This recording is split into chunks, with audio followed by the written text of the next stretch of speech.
नमस्कार, मैं मुस्कान सिंह और आप देख रहे हैं के न्यूज इंडिया। फिलहाल वक्त हो चुका है ब्रेकिंग न्यूज का। रुक कर लेते हैं खबरों का। खबर आपको दिल्ली से बता रहे हैं, जहां 25 मई को गुजरात दौरे पर जा सकते हैं पीएम।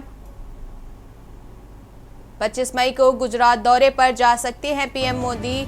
ऑपरेशन सिंदूर के बाद पीएम का होगा गुजरात का पहला दौरा। बड़ी जानकारी आपको बता रहे हैं।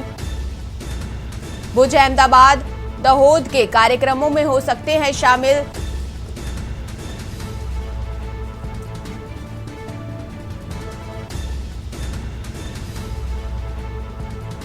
दिल्ली से आपको बड़ी जानकारी बता रहे हैं, जहां 25 मई को गुजरात दौरे पर रह सकते हैं पीएम। ऑपरेशन सिंदूर के बाद पीएम का पहला दौरा होगा। भुज, अहमदाबाद, दाहोद के कार्यक्रमों में हो सकते हैं शामिल पीएम। बड़ी जानकारी आपको दिल्ली से बता रहे हैं। पीएम मोदी की यात्रा पर जल्द की जाएगी आधिकारिक घोषणा। दिल्ली से आपको ये खबर बता रहे हैं, जहां 25 मई को गुजरात दौरे पर जा सकते हैं पीएम मोदी।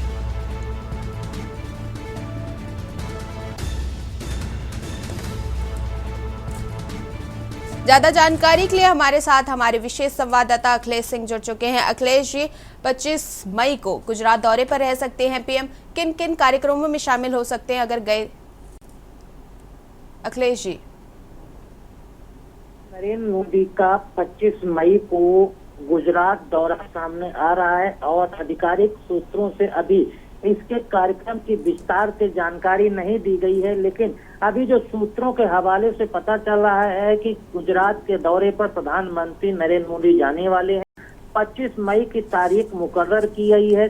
इसको वो वहां पर जाएंगे, अहमदाबाद जाएंगे, भुज जाएंगे, दो दामोह जाएंगे, जहां पर 3 कार्यक्रमों को बड़े का आयोजन किया जाना है। और ऑपरेशन सिंदूर के बाद पहली बार गुजरात के दौरे पर प्रधानमंत्री मोदी जाएंगे। तो कहा जा सकता है कि वहां पर कार्यक्रम जो रखे जाएंगे, उन कार्यक्रमों में आतंकवाद पर, ऑपरेशन सिंदूर पर, पड़ोसी देश पाकिस्तान पर प्रधानमंत्री कुछ न कुछ बड़ा जरूर बोल सकते हैं, क्योंकि पाकिस्तान के तरफ से ऑपरेशन सिंदूर के दौरान गुजरात के कई शहरों को हमला करने के लिए निशाना बनाया गया था। और उस समय गुजरात के अंदर ब्लैकआउट करके गुजरात को सुरक्षित रखने का काम और आंतरिक सुरक्षा मजबूत करने का काम सरकार, केंद्र सरकार से लेकर प्रदेश सरकार तक किया गया था। फिलहाल इस दौरे को इसलिए भी अहम प्रधानमंत्री के दौरे को माना जा सकता है, क्योंकि ऑपरेशन सिंदूर के निशान, जब ऑपरेशन सिंदूर भारत की तरफ से, भारतीय सेना की तरफ से चलाया जा रहा था, उस समय गुजरात भी पाकिस्तान के निशाने पर था। मुस्कान जी। अखिलेश जी, बहुत बहुत धन्यवाद आपका ज्यादा जानकारी के लिए। बने रहिए आगे की जानकारी के लिए हमारे साथ। दिल्ली से आपको बड़ी खबर बता रहे हैं, जहां 25 मई को गुजरात दौरे पर जा सकते हैं पीएम मोदी। दिल्ली से आपको बड़ी खबर बता रहे हैं। ऑपरेशन सिंदूर के बाद पीएम का होगा गुजरात का पहला दौरा।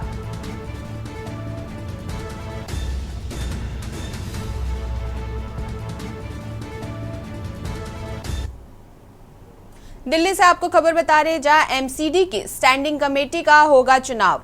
बीजेपी की अगुवाई वाली एमसीडी सरकार करवाएगी चुनाव। बड़ी जानकारी बता रहे, बीजेपी की अगुवाई वाली एमसीडी सरकार चुनाव करवाएगी। 2 जून को दिल्ली में एमसीडी की स्टैंडिंग कमेटी का होगा चुनाव। 27 मई तक जोनल वार्ड। 28 मई को स्टैंडिंग कमेटी के लिए किए जाएंगे नामांकन। बड़ी जानकारी आपको दिल्ली से बता रहे हैं, एमसीडी की स्टैंडिंग कमेटी का होगा चुनाव।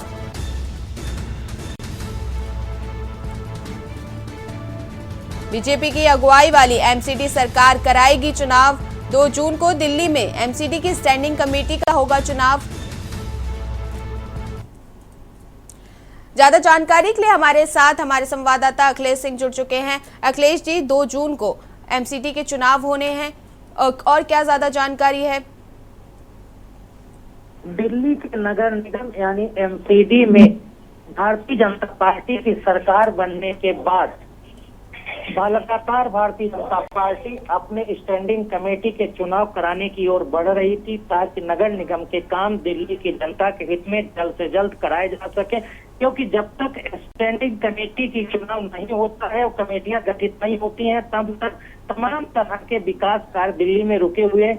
तो दिल्ली की नगर निगम सरकार और दिल्ली के मेयर राजा इकबाल सिंह के तरफ से अब ये ऐलान कर दिया गया है कि दिल्ली के अंदर एमसीडी के चुनाव 2 जून को होंगे और जो चुनाव 2 जून को होंगे उसके लिए 27 और 28 मई को नामांकन किया जाएगा।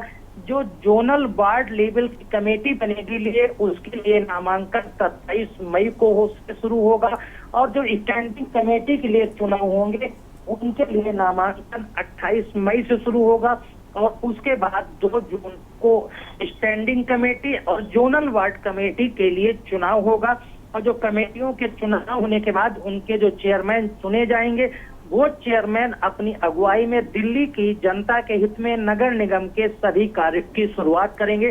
तो कहा जा सकता है कि दिल्ली के अंदर नगर निगम का चुनाव बेहद जरूरी थे जो अब तक पेंडिंग थे। वहां से आम आदमी पार्टी की सरकार नगर निगम से जाने के बाद भारतीय जनता पार्टी की सरकार नगर निगम यानी एमसीडी बनी है और निर्विरोध राजा इकबाल सिंह भाजपा के मेयर वहां पर बने हैं। उसका जी अखिलेश जी, बहुत बहुत धन्यवाद आपका ज्यादा जानकारी के लिए। दिल्ली से आपको बड़ी खबर बता रहे हैं, 27 मई तक जोनल वार्ड कमेटी के लिए किए जाएंगे नामांकन।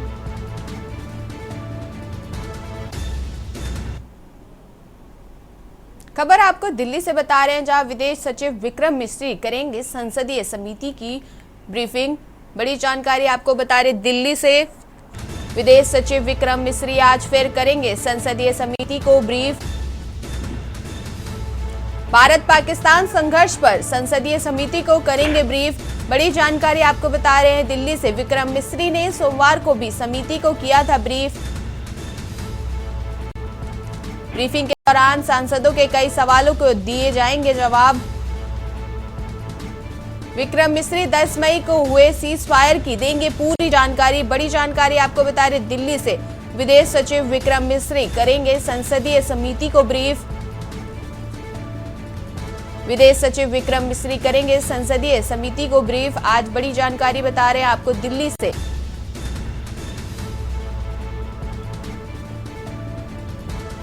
विदेश सचिव विक्रम मिस्री आज फिर करेंगे संसदीय समिति को ब्रीफ। भारत पाकिस्तान संघर्ष पर संसदीय समिति को करेंगे ब्रीफ। विक्रम मिस्री ने सोमवार को भी समिति को किया था ब्रीफ।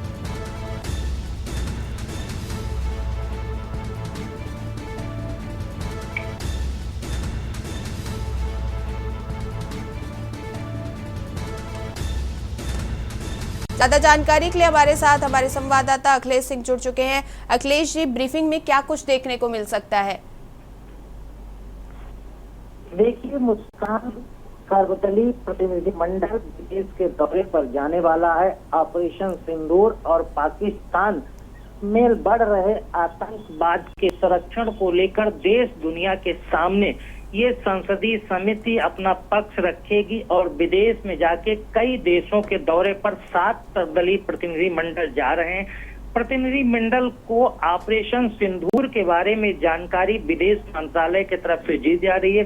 विदेश मंत्रालय के विशेष सचिव विक्रम मिस्री इसकी ब्रीफिंग सभी सर्वदलीय प्रतिनिधिमंडल को कर रहे हैं और सभी प्रतिनिधिमंडल के सदस्यों और उस कमेटी के चेयरमैन को बता रहे हैं कि ऑपरेशन सिंदूर के दौरान भारत सरकार की तरफ से क्या क्या कदम उठाए गए, भारतीय सेना ने किस तरह से ऑपरेशन सिंदूर के जरिए पाकिस्तान में मौजूद आतंकवादी और आतंकवादियों के ठिकाने, चाहे वो पाकिस्तान में हो या फिर पाकिस्तान के ऑक्युपाइड कश्मीर में हो, इन सभी इलाकों में भारत के तरफ से भारतीय सेना ने उन आतंकवादियों के ठिकानों पर कार्रवाई की जिसमें आतंकवादियों को भी मार गिराया और दुनिया के सामने एक्सपोज करने का काम किया है कि कैसे पाकिस्तान के अंदर आतंकवादियों को संरक्षण दिया जाता है, आतंकवादियों को आर्थिक मदद दी जाती है, आतंकवादियों के ट्रेनिंग सेंटर के लिए सुविधाएं मुहैया कराई जाती हैं, वहां पर आतंकवादियों को ट्रेनिंग करके दहशतगर्द के तौर पर तैयार किया जाता है, फिर भारत में घुसपैठ कराया जाता है। इन्हीं सभी चीजों पर भारत सरकार और भारतीय सेना की तरफ से कार्रवाई की गई है। इसी की जानकारी पूरी ऑपरेशन सिंदूर के तहत सर्वदलीय प्रतिनिधिमंडल को आज विदेश सचिव विक्रम मिस्री देंगे और उसी जानकारी के साथ सर्वदलीय प्रतिनिधिमंडल विदेश जाएगा और वहां पर विदेश में जाके उस देश को ये बताने का काम करेगा, उस देश की जनता को ये बताएगा कि कैसे पाकिस्तान आतंकवादियों को और आतंकवादियों को बढ़ावा देता है और दहशतगर्दों को तैयार करने में अपनी भूमिका निभाता है, चाहे वो जमीन से लेकर हथियार से लेकर पैसा देने की बात हो। इसकी पूरा का पूरे ये कलई पाकिस्तान की एक प्रतिनिधिमंडल विदेश में जाके खोलेगा। मुस्कान जी अखिलेश जी, बहुत बहुत धन्यवाद आपका ज्यादा जानकारी के लिए। दिल्ली से आपको बड़ी खबर बता रहे हैं, जहां विदेश सचिव विक्रम मिस्री करेंगे संसदीय समिति को ब्रीफ। दिल्ली से आपको खबर बता रहे हैं, विदेश सचिव विक्रम मिस्री आज फिर करेंगे संसदीय समिति को ब्रीफ। भारत पाकिस्तान संघर्ष पर संसदीय समिति को करेंगे ब्रीफ। दिल्ली से आपको बड़ी जानकारी बता रहे हैं, विक्रम मिस्री ने सोमवार को भी समिति को किया था ब्रीफ। ब्रीफिंग के दौरान सांसदों के कई सवालों को दिए थे जवाब। बड़ी जानकारी आपको हम दिल्ली से बता रहे हैं, विक्रम मिस्री 10 मई को हुई सीज फायर की देंगे पूरी जानकारी।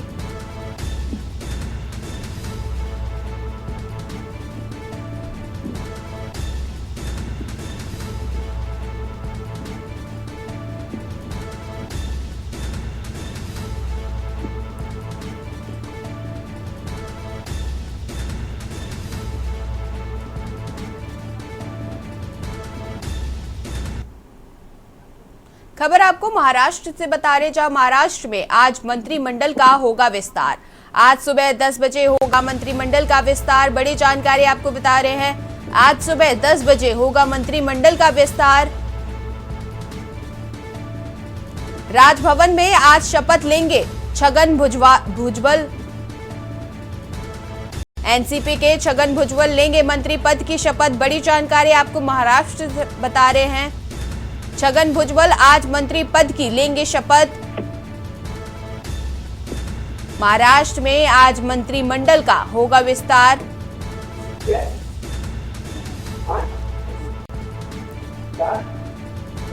बड़ी जानकारी बता रहे आपको महाराष्ट्र से। ज्यादा जानकारी के लिए हमारे साथ हमारे विशेष संवाददाता अखिलेश सिंह जुड़ चुके हैं। अखिलेश जी, आज महाराष्ट्र में मंत्रिमंडल का विस्तार होना है और मंत्री पद की शपथ भी होनी, और क्या ज्यादा जानकारी है? महाराष्ट्र सरकार यानी फडणवीस सरकार का आज मंत्रिमंडल विस्तार होना है। राजभवन में 10 बजे का समय रखा गया है। राजभवन के अंदर तैयारी पूरी की जा रही है। 10 बजे महाराष्ट्र के राज्यपाल सीवी राधाकृष्णन आज मंत्रियों को शपथ दिलाएंगे। फिलहाल मंत्रियों के शपथ ग्रहण में एक ही नाम अब तक सामने आया है। क्या कोई और मंत्री बन सकता है, इस पर कुछ भी कहा नहीं जा सकता, लेकिन एक नाम पूरी तरह से क्लियर हो गया है कि एनसीपी अजीत गुट के तरफ से छगन भुजबल को मंत्रिमंडल में शामिल किया जा रहा है और ये मंत्रिपरिषद से मंत्री का पद एनसीपी कोटे से ही खाली हुआ था। इससे पहले इसी मंत्री के पद पर धनंजय मुंडे वो भी एनसीपी अजीत गुट से हुआ करते थे। कुछ विवादों के चलते उनको इस्तीफा देना पड़ा था। वो मंत्री पद अजीत गुट के एनसीपी के कोटे का अब तक खाली चल रहा था। उसी को आज भरने के लिए महाराष्ट्र के राजभवन में मंत्रिमंडल के विस्तार का कार्यक्रम 10 बजे रखा गया है। छगन भुजबल को भी इस पहले महाराष्ट्र सरकार इस्तीफा देना पड़ा था क्योंकि इन पर भी तमाम तरह के केस हुए थे और भाजपा सरकार में ही इनकी गिरफ्तारी हुई थी और छगन भुजबल को जेल भी भेजा गया था। कई महीनों की लंबी जेल के बाद छगन भुजबल को जेल से जमानत मिली थी। उसके बाद ये शरद पवार के गुट को छोड़कर अजीत पवार के गुट में शामिल हो गए थे और अजीत पवार के गुट में शामिल होने के बाद अब छगन भुजबल मंत्रिमंडल महाराष्ट्र के सरकार में शामिल होने जा रहे हैं। वो भी एनसीपी अजीत गुट के तरफ से मंत्री बनेंगे। तो कहा जा सकता है कि गुट बदलने का फायदा और अपनी विश्वसनीयता और भरोसा और अपनी ईमानदारी दूसरे नेताओं के साथ कायम करने का आज फल छगन भुजबल को मिलने जा रहा है। छगन भुजबल महाराष्ट्र के बड़े नेता रहे हैं। कई सरकारों में मंत्री रह चुके हैं। जो कांग्रेस के साथ सरकार रही उसमें भी रहे हैं, शरद पवार की सरकार रही वहां भी रहे हैं। अब इससे के बाद अब भाजपा की सरकार आ गई है, उसमें भी वो मंत्री आज बनने जा सके। तो कहा जा सकता है कि छगन भुजबल एक महाराष्ट्र के बड़े नेता के तौर पर उनको जाना जाता है और आज वो मंत्री पद की शपथ 10 बजे महाराष्ट्र के मंत्रिमंडल विस्तार में लेने जा रहे हैं। जी अखिलेश जी, बहुत बहुत धन्यवाद आपका ज्यादा जानकारी के लिए। बड़ी खबर आपको महाराष्ट्र से बता दें, राजभवन में आज शपथ लेंगे छगन भुजबल। बड़ी जानकारी बता रहे हैं, एनसीपी के छगन भुजबल लेंगे मंत्री पद की शपथ।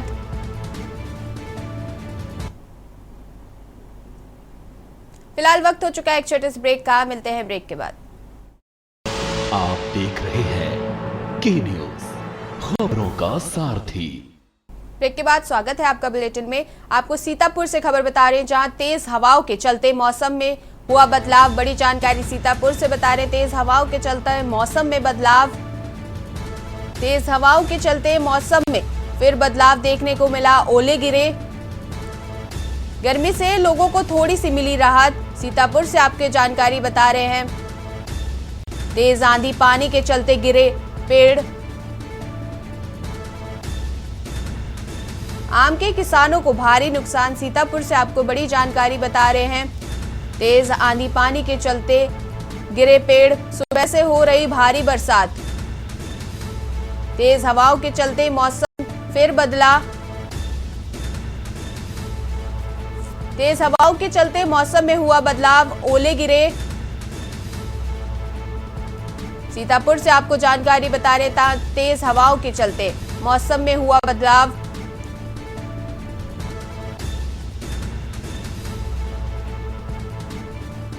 गर्मी से लोगों को थोड़ी सी राहत मिली। तेज आंधी पानी के चलते पेड़ गिरे। बड़ी जानकारी आपको सीतापुर से बता रहे हैं, जहां मौसम में फिर बदलाव। आम के किसानों को भारी नुकसान। सुबह से हो रही भारी बरसात, चल रही है तेज हवाएं। बड़ी जानकारी आपको सीतापुर से बता रहे हैं, तेज हवाओं के चलते मौसम में फिर बदलाव।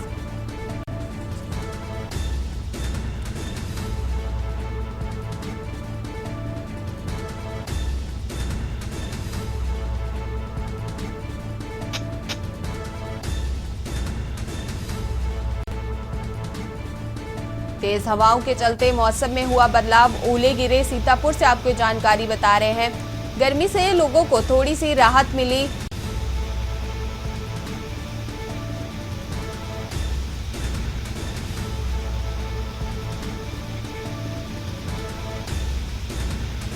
आम के किसानों को भारी नुकसान। सीतापुर से आपको खबर बता रहे हैं, सुबह से बरसात, चल रही है तेज हवाएं।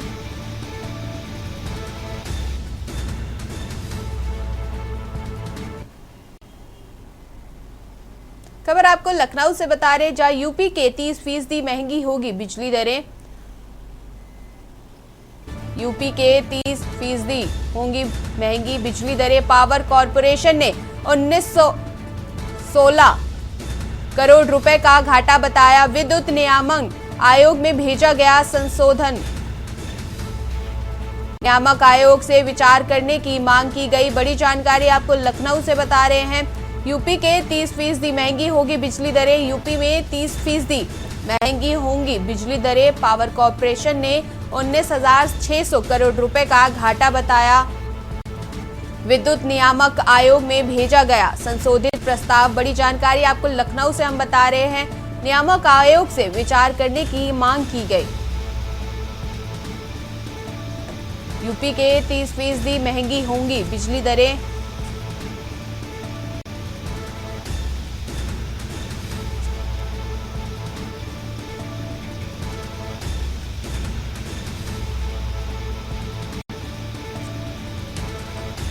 नियामक आयोग से विचार करने की मांग की गई। लखनऊ से आपको बड़ी जानकारी बता रहे, जहां यूपी में 30% महंगी होंगी बिजली दरें। पावर कॉरपोरेशन ने 19,600 करोड़ रुपए का घाटा बताया। लखनऊ से आपको बड़ी खबर बता रहे, विद्युत नियामक आयोग में भेजा गया संशोधित प्रस्ताव।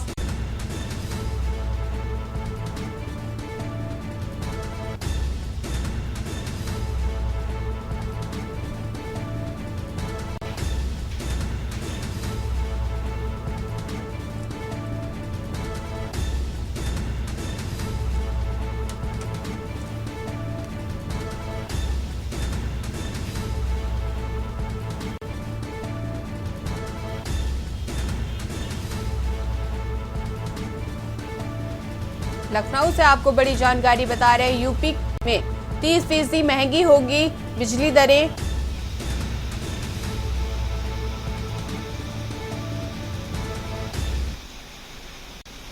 खबर आपको आगरा से बता रहे हैं, जहां 2 ट्रकों में हुई जोरदार भिड़ंत के बाद ट्रकों में लगी भीषण आग। आगरा से आपको बड़ी खबर बता रहे हैं, भिड़ंत के बाद ट्रकों में लगी भीषण आग। एक ट्रक के ड्राइवर क्लीनर के जिंदा जलने की आशंका। बड़ी जानकारी आपको बता रहे हैं, पेट्रोल पंप के सामने अवैध कट पर हुआ हादसा।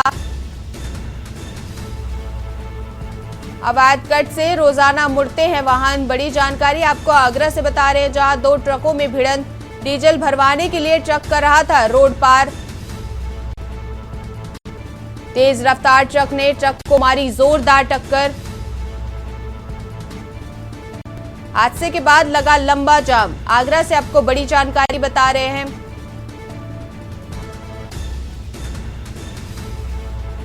सैया थाना क्षेत्र का है पूरा मामला। 2 ट्रकों में हुई जोरदार भिड़ंत। आगरा से आपको पूरी जानकारी बता रहे हैं,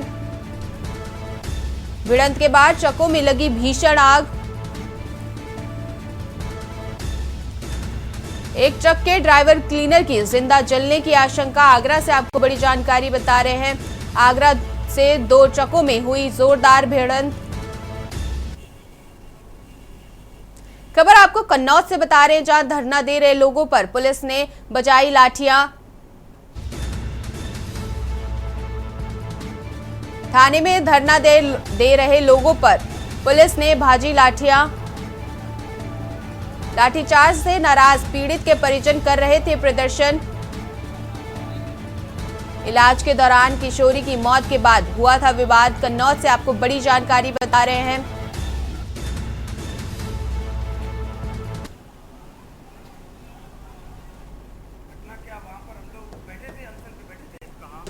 थाने के सामने बिटिया के लिए, तो उन्होंने क्या नाम बाईपास जो 2-4 लोग पहुंच गए, उन्होंने क्या नाम उन्होंने जाम कर दिया, हाईवे जाम किया।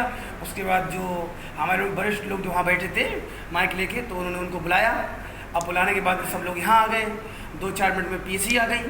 पीएसी आने के बाद जो क्या नाम जिला अधिकारी क्या नाम थे उनका, वो भी आ गए। और जैसे ही वो थाने के अंदर गए, वहाँ पे राजनीति हो गई, बत्ती चली गई तुरंत। बत्ती जाने के बाद जैसे ही उन्होंने लाठियाँ उठाई और बाहर जैसे ही आए से बत्ती आ गई, और उन्होंने पब्लिक के ऊपर ऐसी दुर्घटना कर दी। जो 2-4 हमारे बुजुर्ग लोग थे, उनकी गर्दन मतलब लाठियाँ पड़ी और बहुत सारे के चोटें आई। विपुल गुप्ता जो SD गारमेंट का लड़का है, तो बड़े भैया, उनको तो नाक मतलब बहुत चोट आई है। उसकी नाक में उसको भर्ती करा दिया गया है, तिरवा रेफर किया गया है।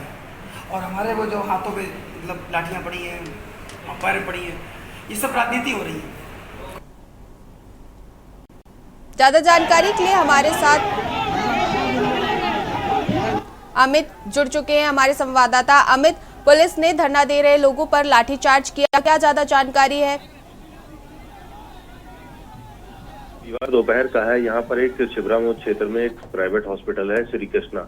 वहाँ पर एक लड़की है जो कि गुप्ता समाज की है। उसको कुछ बुखार आता है, तो उसके घर वाले उसको वहाँ पर एडमिट कराते हैं। एडमिट कराने के बाद उसकी स्थिति थोड़ी सी नॉर्मल होती है, लेकिन ऐसा उन्होंने आरोप लगाया है कि एक वहाँ पर स्टाफ जो अस्पताल कर्मी था, उसने आया, उसने एक इंजेक्शन लगाया, जिसका वीडियो भी सोशल मीडिया पे वायरल हो रहा है। इंजेक्शन लगाया, उसके बाद अचानक से ही कुछ सेकंड में ही बच्ची की तबीयत एकदम से बिगड़ने लगती है। तो एक युवक आता है, तो उसकी पीठ सौराता है, उसके सीने पे एकदम रगड़ता है, क्योंकि उसको बेचैनी सी होने लगती है। उसकी कुछ ही देर बाद उसकी मौत हो जाती है। मौत होने के बाद परिजन हंगामा वहाँ पर शुरू कर देते हैं, और जो स्टाफ रहता है वहाँ पर, जो हॉस्पिटल वाले रहते हैं, वो सभी वहाँ से रफू चक्कर हो जाते हैं। जिसके बाद ये लोग हंगामा करने लगते हैं। हंगामा होता देख पुलिस वहाँ पर पहुँचती है, और ये लोग सिर्फ एक ही मांग कर रहे थे कि हमको स्टाफ दे दिया है, हम उनसे बात करना चाहते हैं और हम इनके खिलाफ मुकदमा लिखवाना चाहते हैं, और तमाम तरीके की इनकी मांग थी। लेकिन कुछ ऐसे अराजक तत्व थे जो इसी की भीड़ में फायदा उठाते रहे, और लगातार जो ये यहाँ पर हंगामा हो रहा था उसको और उग्र कराते रहे। देखते देखते ये हंगामा काफी बहुत ज्यादा बढ़ गया, और उसके बाद जो रविवार था, रविवार देर शाम को ही काफी पुलिस बुलानी पड़ी। जिसके बाद रविवार को भी पुलिस, जब हंगामा बहुत ज्यादा बढ़ रहा था, तो पुलिस को हल्का बल प्रयोग करना पड़ा। लेकिन यही हंगामा लगातार बढ़ता रहा।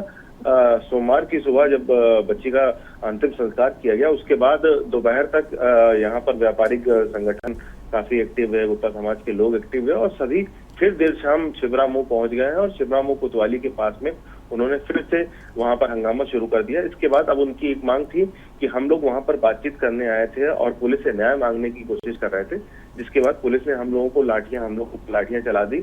आखिर हम लोग का दोष क्या था, इसको लेकर ये लोग लगातार मांग कर रहे थे कि डीएम यहाँ पर आए, एसपी यहाँ पर आए और कुछ पुलिस वालों पर ये लोग कार्रवाई की बात कर रहे थे। लेकिन जब भीड़ लगातार बढ़ती चली जा रही थी, लगातार उग्र होती चली जा रही थी, तो देर शाम फिर पुलिस को बल प्रयोग करना पड़ा, जिसके बाद यहाँ से जो भीड़ थी उसको तितर-बितर किया गया, जिसमें कुछ लोगों को चोटें भी लगी हैं।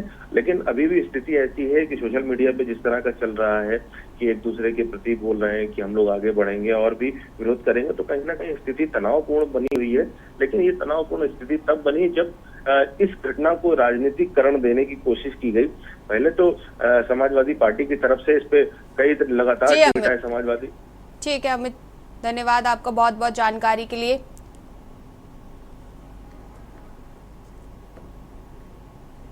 फिलहाल बुलेटिन में इतना ही, देखते रहिए के न्यूज़।